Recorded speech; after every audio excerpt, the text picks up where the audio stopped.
ท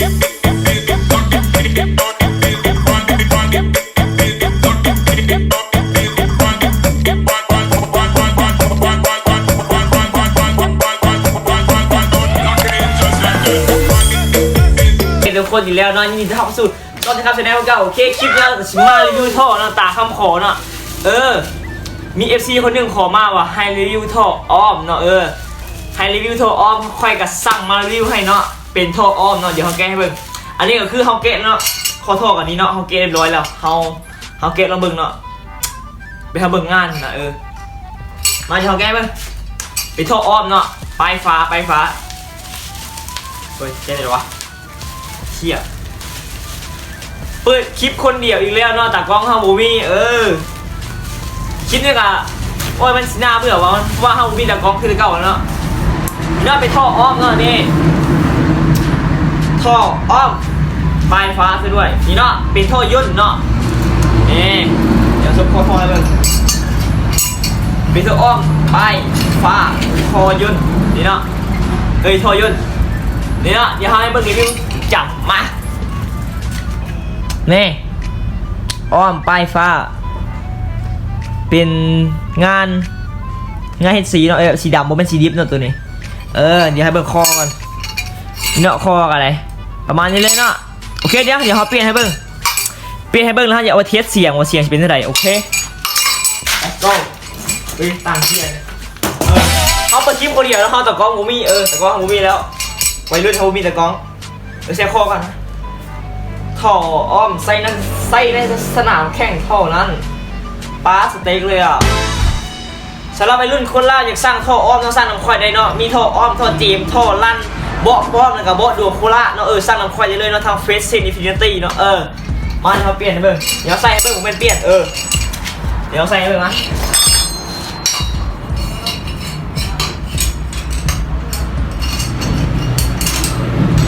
มาดิวัยรุ่น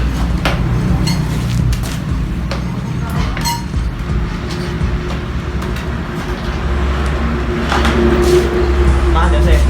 นั่นให้มัน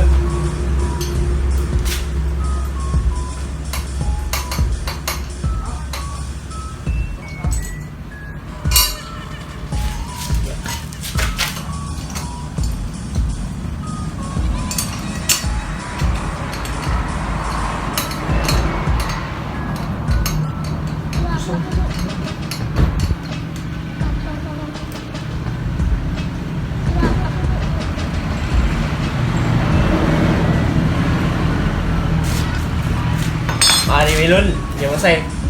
ปลายท่อมันเลย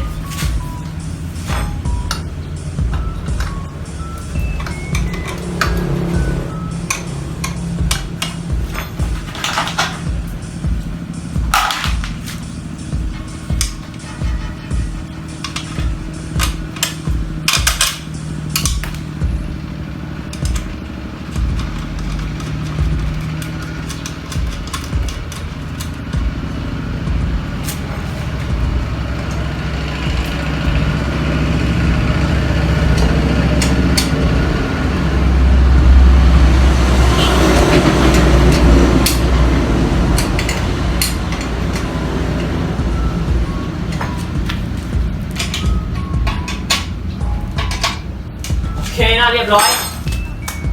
โอเคเรียบร้อยเดี๋ยวเอาออกไปรีวิวยูเนาะอันนี้อยู่ในเฮือนเนาะเป็นเฮือนอะไรรถเท่านี้แหละเดี๋ยวเอาออกไปรีวิวยูเนาะดีกว่าไปก็ไปดูไปเบิ่งกันยูเนาะพุ่นแหละโอเคเนาะหลังจากนั้นเขาก็ได้โอมานเนาะที่เป็นร้อยนั่นนะรถของเขาก็เดี๋ยวให้เบิ่งก่อนนี่เนาะรถของเขาเฮ้ยบุเห็นว่านี่เนาะท่อเป็นท่อของอ้อมเนาะอ้อมเลสซิ่งสิว่าเป็นใบแรกของเราเลยก็ได้เนาะเพราะว่าท่อใบนี้แม่งค่อยสั่งมารีวิวเป็นคนแรกเนาะแม่งค่อยสั่งมาเป็นคนแรกนี่แหละท่อใบนี้ฮะใบแรกของเราเขาว่าอะไรเนาะถ้าให้เดาเนาะท่อลั่นคือเดียวท่อลั่นเนาะค่อยเป็นคนรีวิวเป็นคนแรกของเราเนาะสิว่าจะได้ก็ได้เนาะเพราะว่าค่อยรีวิวประมาณเกือบฮอดปีแล้วมั้งท่อลั่นเนาะค่อยสั่งมารีวิวเนาะท่อจีนเราบ่ฮู้เนาะไผใส่ก่อนบ่ฮู้เดี๋ยวว่าท่อลั่นนี่แน่นอนเนาะโอเคเดี๋ยวเฮาให้เบิ่งทรงรถหลังจากที่เฮาใส่ไปที่ร้อยเนาะท่ออ้อมนะครับปิดกองหลังก่อนนี่เนาะทรงรถเท่ากับประมาณนี้เลยเดี๋ยวให้เบิ่งนี่เนาะหลังจากเขาใส่ท่อแล้วกันนี่โอ้ยหน่วยฮอตติ๊กเกอร์คืออะไรใช่ปะให้เบิ่งรีวิวติ๊กเกอร์ก่อนเนาะมีตัวนี้ นี่เนาะทั้งหน้าเต็มเลยเนาะเป็นดิกเกอร์ของสปอนเซอร์เนี่ยเนาะของพวกค่ายท่อแต่ละอันเนาะเดี๋ยวเบิ่งทรงท่อเนาะเตือนว่ะนี่เนาะท่ออ้อมเฮาบ่มีตากล้องเนาะเฮาต้องจับกล้องเองถ่ายเองเนาะแต่ก็เฮาบ่มีแล้วเนาะให้คนเดียวเนาะบ่ต้องคนไผโอเคแต่ก็เฮาก็ไปเฮียเรียบร้อยโอเคบ่ต้องมองเรื่องอื่นเรื่องโตเฮานี่แหละมาเดี๋ยวเฮาฟังเสียงเดินเบาเนาะ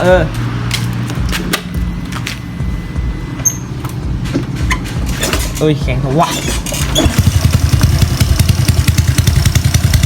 เดินเบาเสียงคล้ายๆโทรลั่นโทรจีนเนาะใช่ป่ะตัวนี้มันฉีดเนนถูกป่าวะบุ้มมาเสียงลบมันดังที่ทำเลยเนาะมันเท้าเบิ้ลจังหวะ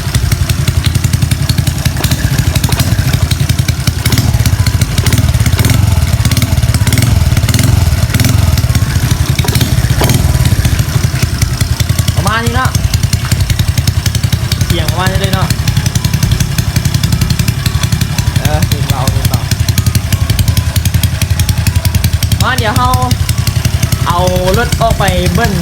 เอาออกไม่ไปเบิ้ลเอาไปลองเสียงอยู่ข้างนอกเนาะเพราะว่ามันเป็นซุ่มๆเนาะอะไรเขาจีด้าคอยเนาะเขาจีไปเทสอยู่เนาะเนาะโอเคเดี๋ยวเราตั้งไปจอดที่เขาไปเทสอยู่เนาะก็เลย let's go ไปโอเคเนาะหลังจากนั้นเขาก็ได้ออกมาทางมาที่เป็นรถเนาะรถอันนั้นรถเสียงอย่างบูเดี๋ยวเรามารีวิวรถของเขาเนาะหลังจากที่เขาใส่ท่อแล้วเนาะนี่เห็นปะส่งรถอีกทีนึงส่งรถอีกทีนึงเนาะนี่ส่งรถกับประมาณนี้เลยว่าสิลองเทสออกตัวบ้างเนาะเพราะว่าแต่กล้องเฮาบ่มีเฮากับบริเทสเนาะเฮาบ่มีตากล้องขอโทษนะว่าคลิปนี้บ่มีตากล้องเนาะเฮาสิรีวิวเสียงซื่อเนาะแต่กล้องเฮาบ่มีว่าสิเทสออกตัวคือตอนรีวิวโทรเจมไปเนาะเอาไปเลยกันจังได๋เนาะเดี๋ยวเขาแกะลองมึงดูแกะอันอีหยังวะฟิล์มเดี๋ยวแกะ PO แกะที่ไหนวะผมแกะขี้มันเลยเนาะใส่ในสนามแข่งเท่านั้นเนาะมันดังเกินพิกัดเนาะท่อดังเกินพิกัดลูกก็เขาก็อย่าดุมย่อเขาก็สิจัดดุมย่อให้เบิ่งเนาะคลิปหน้าพูดเลยคลิปนี้เขาเบาหลายนิดนึงเนาะเขาร้อนโอเคมาเดี๋ยวเราฟังเสียงกันเลยเนาะเดี๋ยวสตาร์ทฟังเดี๋ยวสตาร์ทฟังเดี๋ยวเขาติดจักรฟังเอาเป็นเสียงกระแทกก่อนเสียงกระแทกว่ะมาว่ะเสียงกระแทกว่ะเดี๋ยวปลายท่อนี่เห็นเหรอฮอนสามข้อมือเนาะคือสามข้อมือเนาะปลายท่อเลยประมาณนี้เลยสามข้อมือเนาะปลายท่อโอเคเดี๋ยวเบิ้ลตัดเบิ้ลจักเครื่องรถให้ฟังเนาะอย่าเอารถเขาจะเบิ้ลเลยเนาะมาเรียกเขาเบิ้ลเครื่องรถให้ฟังเบิ้ลเบาๆก็นะเบิ้ลเบาๆเด้อ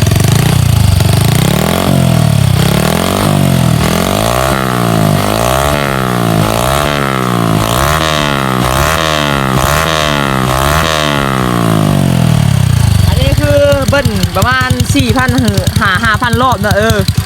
4,000 5,000 รอบทีนี้เนาะเดี๋ยวลองเซ่ครึ่งนึงมึงเนาะลองเซ่เบอร์ครึ่งนึง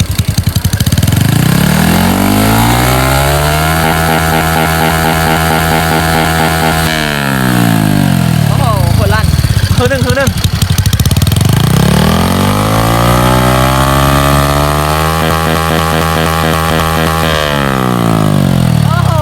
เสียงโคตรลั่นนะครับท่านผู้ชมมาเดี๋ยวเราเบิ้ลตัดเบิ้งเดี๋ยวเบิ้ง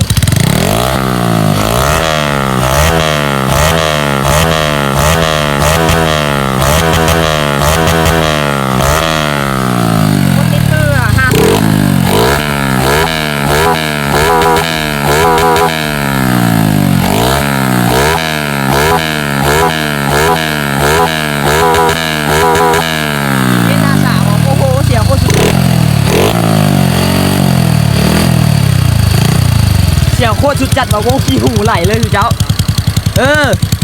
สเต็ปเครื่องเป็น 53 เนาะท่อก็เป็นข้อสเปดมิลเนาะ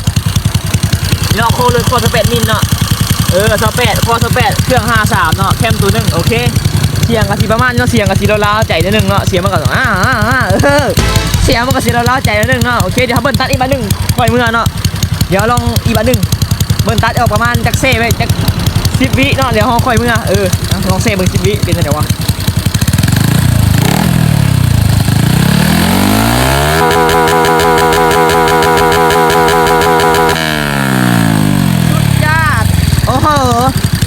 ดี๋ยวเขาเมื่อปิดคลิปอยู่เฮือนเนาะเดี๋ยวเขาจะมาจับคนเลยดิ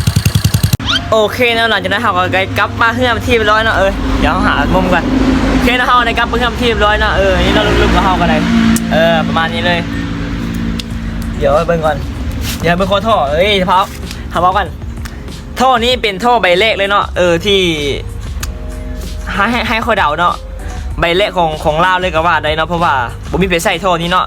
ส่วนหลายจะเห็นเป็นท่อจีบเนาะท่อจีบแล้วก็ท่อลั่นเนาะแต่ว่าท่ออ้อมใบนี้แม่ค่อยสร้างเป็นคนแรกเนาะจากไทยค่อยถามจากผู้ขายเรียบร้อยแล้วเนาะผู้ขายนี่แหละผู้ขายท่อนี่แหละค่อยสร้างโดยตรงเนาะสร้างโดยตรงจากเจ้าของเลยนี่ฮะโอเคเนาะถ้าใครสนใจท่ออ้อมท่อลั่นท่อจีบเบาะป้อมเบาะดวงโคราชอะไรรถทุกอย่างเราสร้างน้ำควายได้เนาะทางเฟสเซนอินฟินิตี้เนาะสร้างน้ำควายได้เลยโอเคเดี๋ยวให้เบิ่งโคท่อเนาะเห็นโคท่อมันสีเหลืองๆไว้เดี๋ยวเบิ่งโคท่อกันแป๊บนึงเห็นโคท่อมันเมื่อกี้นี่โคท่อมันออกสีเหลืองเว้ยออกสีทองเว้ยเวลามันฮอนมันสีเป็นสีอะไรวะเป็นคอมิเนียนะมันจะเป็นยามันออกเนาะไปโค30เด้อโคท่ออันนี้เป็นไซแข่งเนาะเป็นแป๊บไซแข่งเนาะตัวนี้เนาะนี่เนาะไซในสนามเท่านั้นให้เบิ่งแป๊บไซแข่งเนาะประมาณนี้เลยชงเลยกันได้สำหรับคนอย่างไรก็สร้างคำคอยได้ทั้งเฟซเซนฟินิตี้เนาะโอเคนะสำหรับคลิปนี้ก็มีอย่างไรเนาะเดี๋ยวเจอกันใหม่คลิปหน้านะสำหรับคลิปนี้ขอลาไปก่อน let's go ไป